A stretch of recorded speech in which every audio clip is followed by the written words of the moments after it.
ये एक Daniel cell बनाया गया है। इस डैनियल सेल में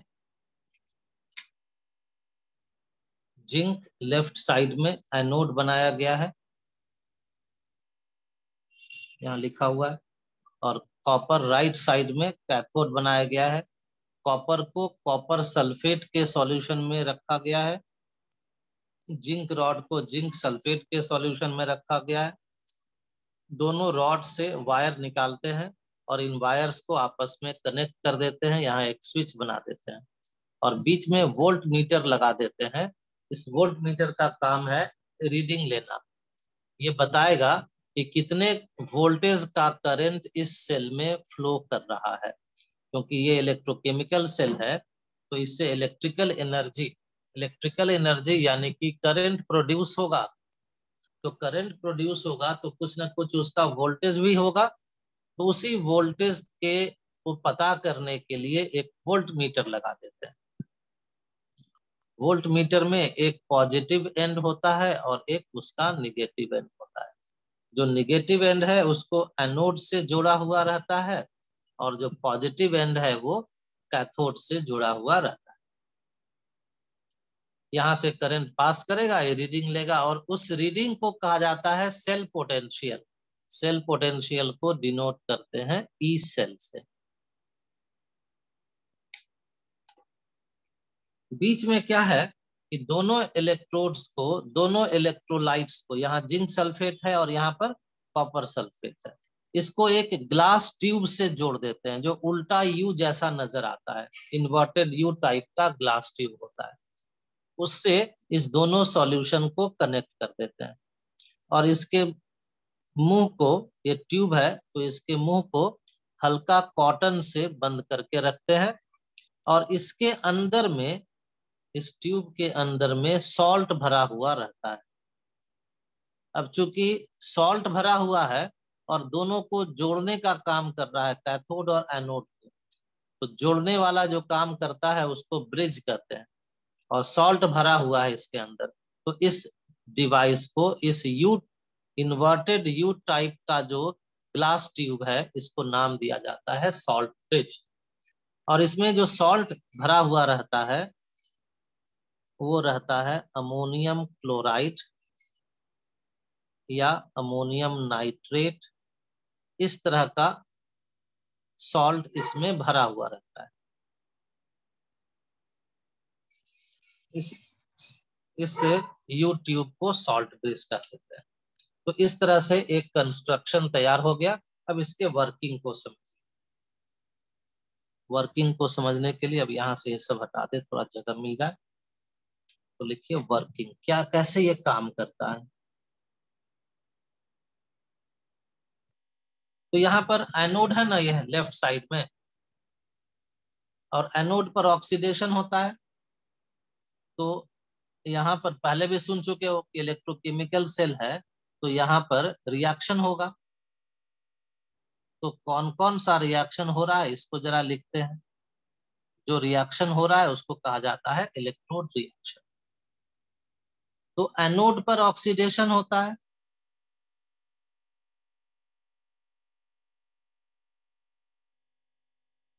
और वहां पर जिंक है और जिंक आयन है सॉल्यूशन में।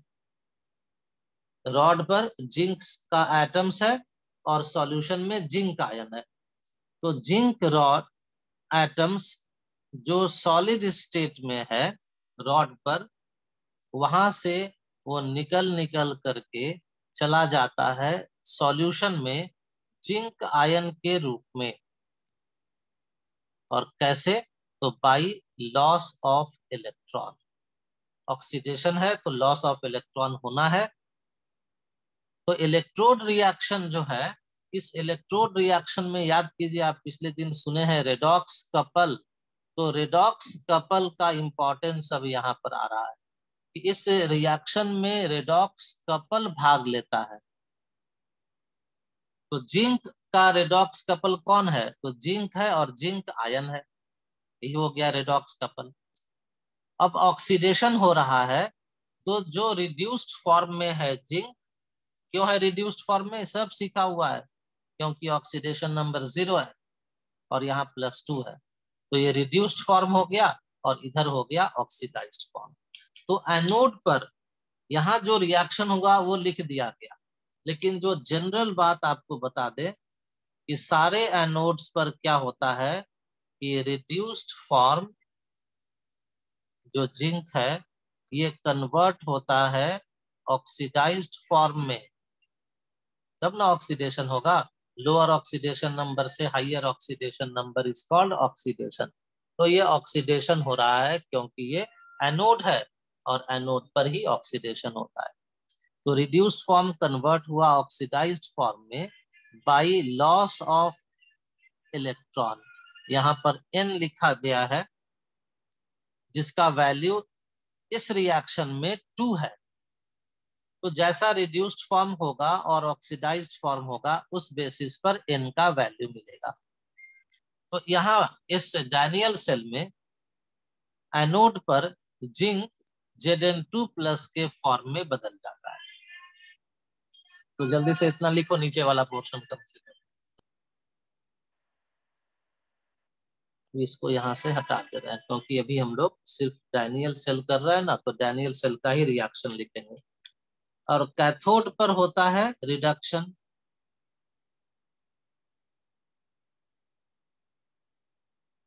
और रिडक्शन हो या ऑक्सीडेशन हो, भाग लेने वाला है रेडॉक्स कपल। तो यहाँ पर Zn2+ में कन्वर्ट हुआ एनोड पर, तो कैथोड पर इसका उल्टा Cu2+ एक्वस 2 इलेक्ट्रॉन लेकर के कन्वर्ट हो जाता है Cu सॉलिड में। अब ये पूरा रिएक्शन हो गया, और ये रिएक्शन हो गया तो अब पूरा को ऐड कर दीजिए। पूरा को जब आप ऐड कर दीजिएगा तो हम लोगों को एक रिएक्शन मिल जाएगा जिसको कहा जाता है सेल रिएक्शन।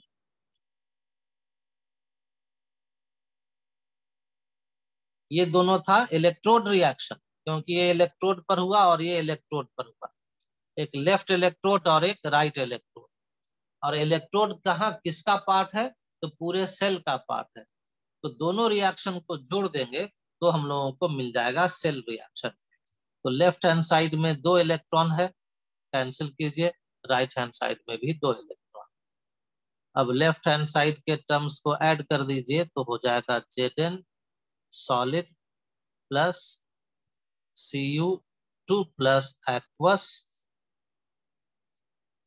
और इससे क्या क्या मिला, Zn2+ aqueous plus Cu solid. दोनों को ऐड कर दिए तो हम लोगों को इसका सेल का रिएक्शन मिल गया।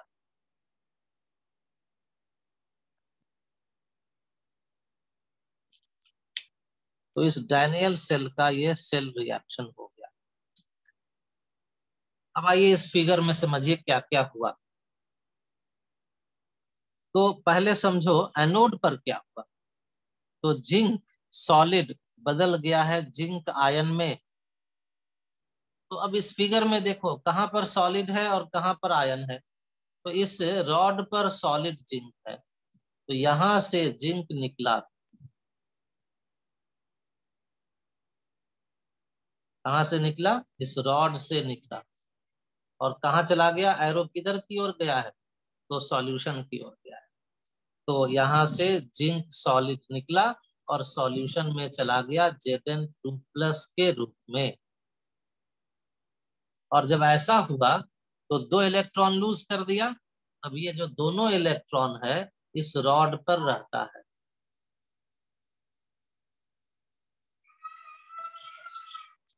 जिंक एटम रॉड से निकल करके सॉल्यूशन में गया और दोनों इलेक्ट्रॉन्स को इस रॉड पर छोड़ दिया, तो रॉड हो गया इलेक्ट्रॉन रिच, और इलेक्ट्रॉन रिच हो गया तो इस पर आ जाता है नेगेटिव चार्ज। और इसलिए इलेक्ट्रोकेमिकल सेल में जो एनोड है उसको कहा जाता है नेगेटिव इलेक्ट्रोड। तो यहाँ लिख लो, एनोड को कहते हैं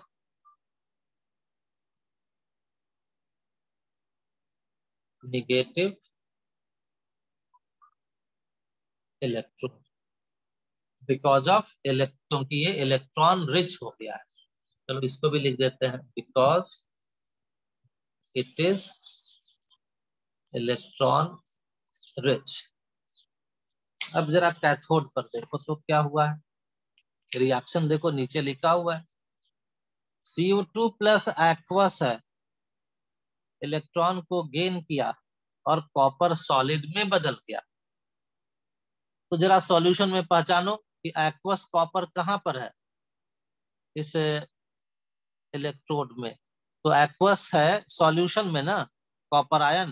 तो यहाँ पर सॉल्यूशन में जो कॉपर आयन है यहाँ से निकलता है और रॉड पर चला जाता है,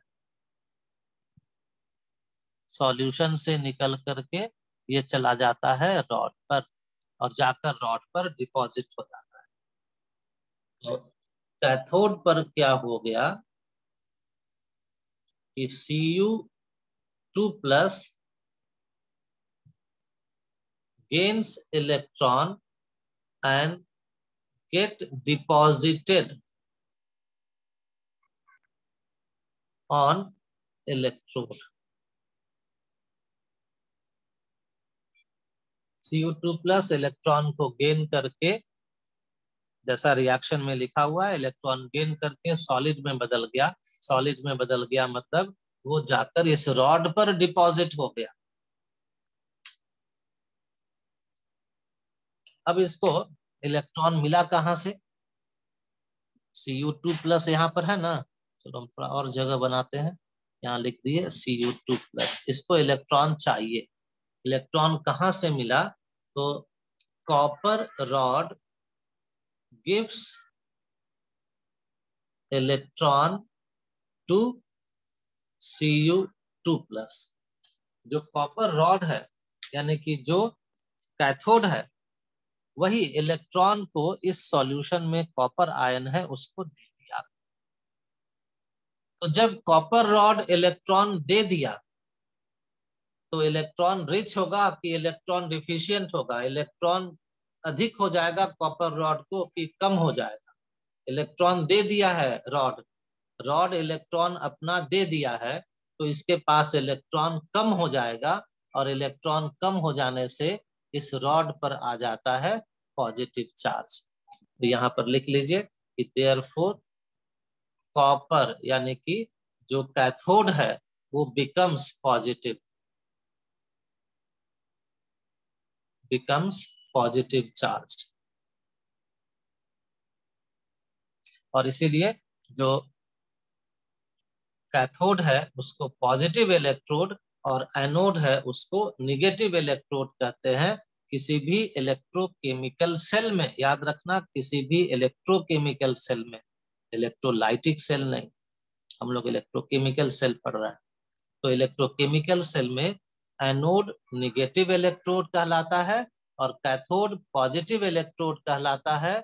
और इसीलिए कैथोड को वोल्ट मीटर के पॉजिटिव एंड से जोड़ा हुआ है और एनोड निगेटिव इलेक्ट्रोड है तो इसको निगेटिव एंड से जोड़ा हुआ रहता है।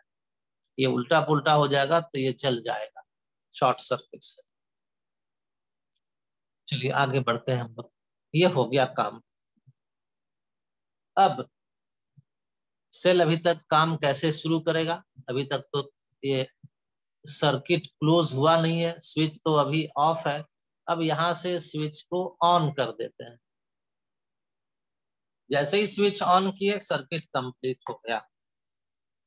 अब इधर देखिए यहाँ पर क्या है, इलेक्ट्रॉन कम है कि अधिक है, नेगेटिव हो गया है। इलेक्ट्रॉन इस रॉड पर बहुत सारा पड़ा हुआ है तो ये इलेक्ट्रॉन रिच है।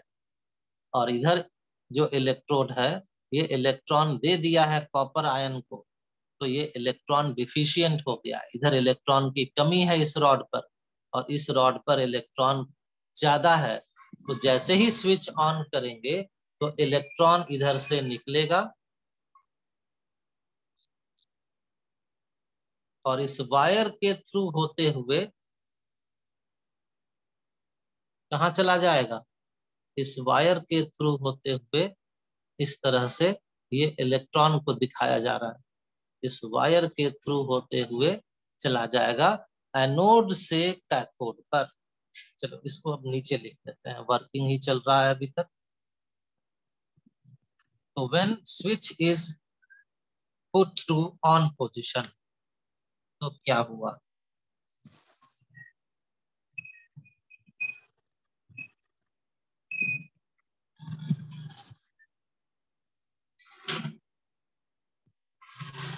जैसे ही स्विच को ऑन कर दिए तो electron flow from left electrode, जिसको एनोड कहते हैं,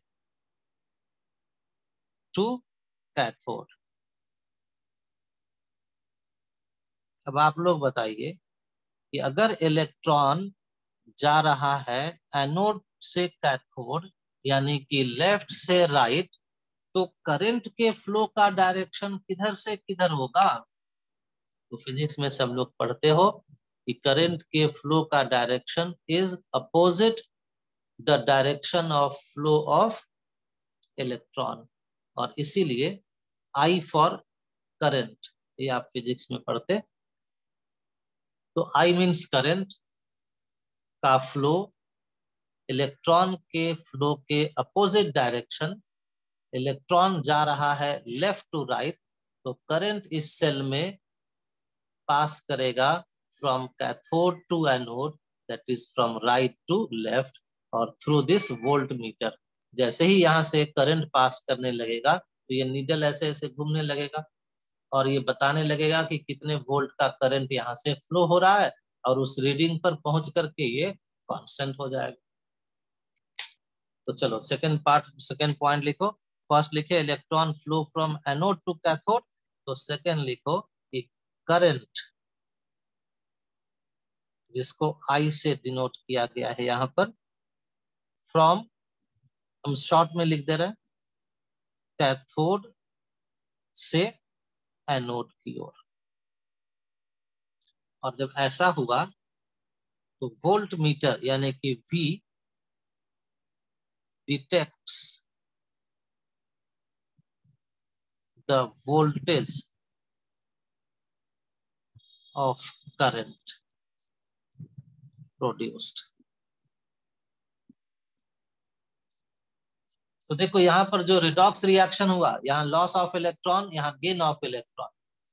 loss and gain of electron अब वायर के थ्रू होने लगा, जिससे इलेक्ट्रॉन का फ्लो वायर से होने लगा, and when electron flows through a wire there is flow of current, there is generation of current. तो करंट अब जनरेट हो गया, और इस तरह से ये जो इलेक्ट्रोकेमिकल सेल है करंट को जनरेट करने का एक डिवाइस हो गया। लास्ट पॉइंट लिख रहे थे हम लोग, point number C, V for volt meter detects the voltage of current produced, और इस वोल्टेज को कहा जाता है कॉल्ड सेल पोटेंशियल, और इस सेल पोटेंशियल को डिनोट करते हैं ई सेल से।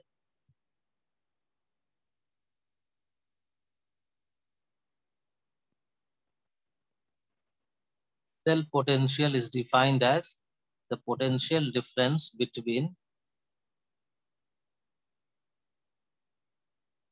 cathode and electrode, cathode and anode. That is E cell equal to E cathode minus E anode. इसी को E R minus E L भी कहते हैं। आर फॉर राइट इलेक्ट्रोड और एल फॉर लेफ्ट इलेक्ट्रोड। तो right electrode जो cathode है उसका electrode potential minus electrode potential of anode को कहा जाता है सेल पोटेंशियल।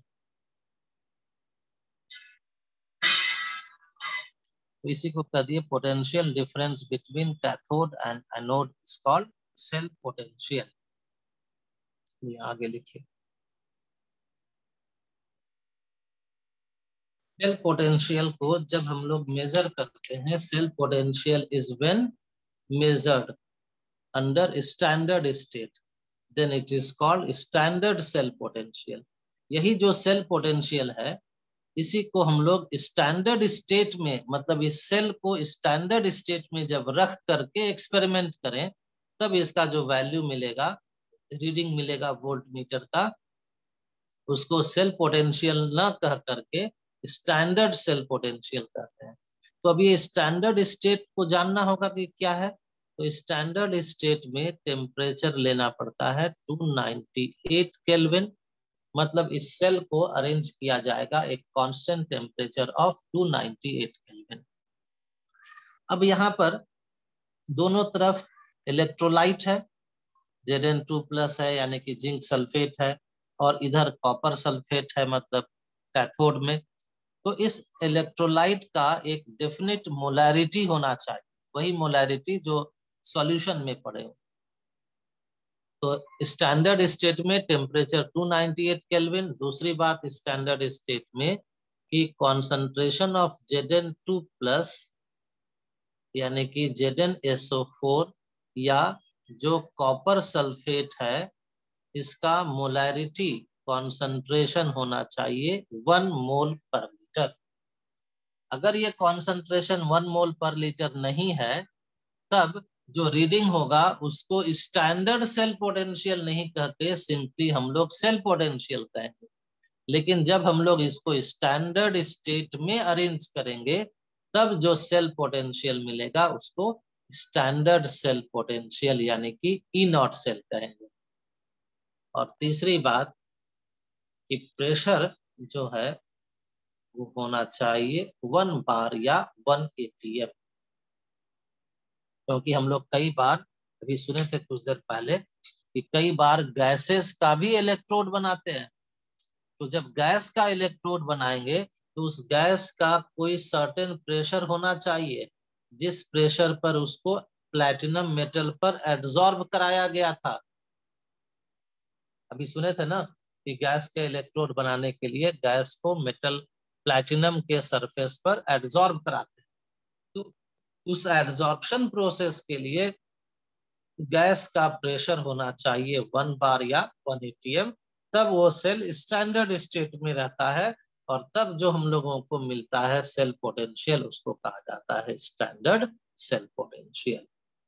तो स्टैंडर्ड सेल पोटेंशियल का मतलब हो गया कि cell potential measured under standard state of temperature of 298 kelvin, concentration of electrolytes 1 mole per liter and pressure of gas 1 atm।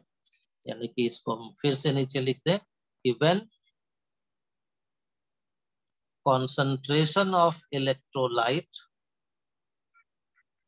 बराबर 1 मोल पर litre, temperature equal to 298 Kelvin, and partial pressure of gas equal to 1 bar, then cell potential is called, then the potential difference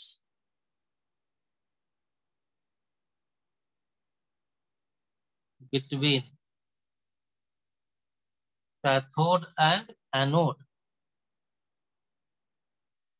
is called standard cell potential।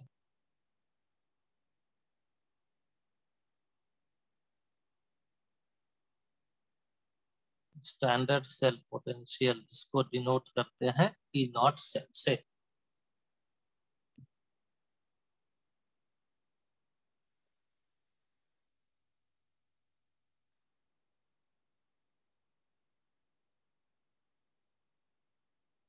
Mathematically यानी कि theoretically, अब हम लोग तो classroom में जब हम लोग cell potential, standard cell potential निकालेंगे, तो ये सेल बना करके नहीं ना चल रहे हैं, हमेशा सेल पॉकेट में लेके नहीं ना चलेंगे कि भाई चलो सेल बना है मेरे पास और रीडिंग चेक कर लें। ऐसा तो होता नहीं है। हम लोग को तो सिर्फ पेपर और पेन मिलता है एग्जाम में लिखने के लिए। तो हम लोग को जानना पड़ेगा कोई ऐसा थ्योरी जिससे कि क्या हो सके, ई नॉट सेल का वैल्यू हम लोग थ्योरेटिकली निकाल सके। और इसके लिए एक मैथमेटिकल रिलेशन दिया गया है E naught cell equal to E naught R minus E naught L. E naught R को पढ़ते हैं E naught cathode, E naught L को पढ़ते हैं ई नॉट एनोड। अब इसको हटा देते हैं, थोड़ा जगह भी मिल जाएगा।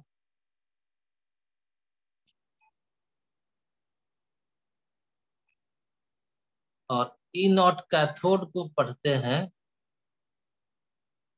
Standard electrode potential of cathode. E not anode को पढ़ते हैं स्टैंडर्ड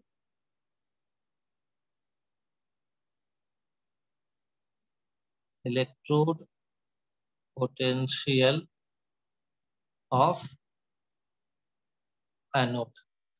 और यहाँ भी स्टैंडर्ड लिखने का मतलब वही है कि temperature 298 kelvin, concentration of electrolyte 1 मोल पर लीटर, और अगर कोई गैस इन्वॉल्व है तो उसका पार्शियल प्रेशर होना चाहिए 1 बार।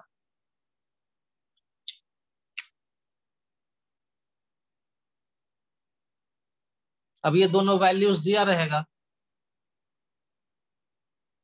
For zinc E naught electrode equal to -0.74 volt होता है, सॉरी -0.76 वोल्ट होता है। कॉपर के लिए ई नॉट इलेक्ट्रोड का वैल्यू +0.34 वोल्ट होता है।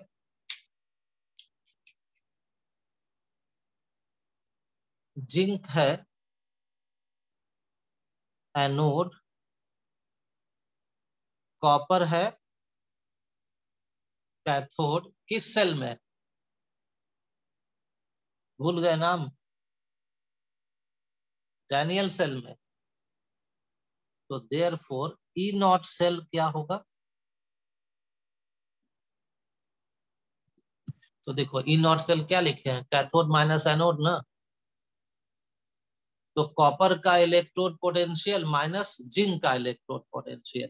तो देखो कॉपर का cathode minus anode,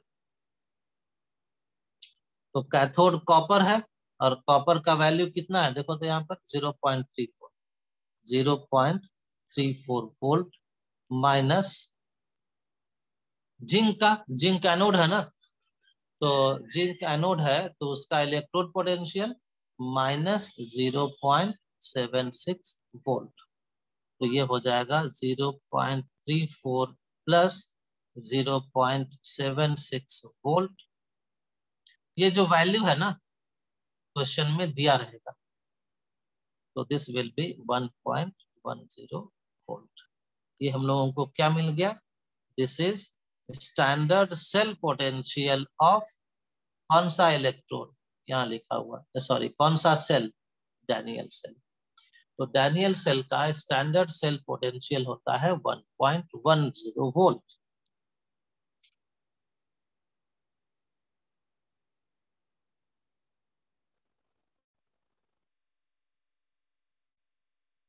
redox couple and electrode potential।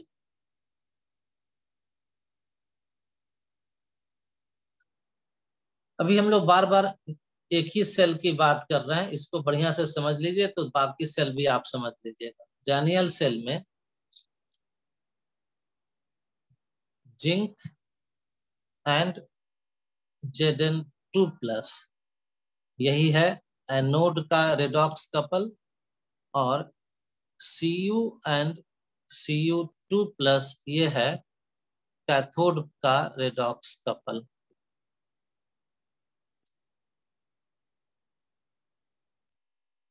तो इसी रेडॉक्स कपल के हेल्प से, चलो आगे लिखो, electrode standard electrode potential, standard electrode potential, जिसको ई नॉट इलेक्ट्रोड कहते हैं, is denoted with the help of redox couple. जो रेडॉक्स कपल है उसी के हेल्प से स्टैंडर्ड इलेक्ट्रोड पोटेंशियल को डिनोट किया जाता है। कैसे डिनोट करते हैं? तो ई नॉट हो गया इलेक्ट्रोड के लिए सिंबल, और जो रेडॉक्स कपल है उसमें पहले लिखते हैं ऑक्सीडाइज्ड फॉर्म को और स्लैश दे के लिख देते हैं रिड्यूस्ड फॉर्म को। अभी डिस्कनेक्ट होगा तो ज्वाइन कर लेना सबको।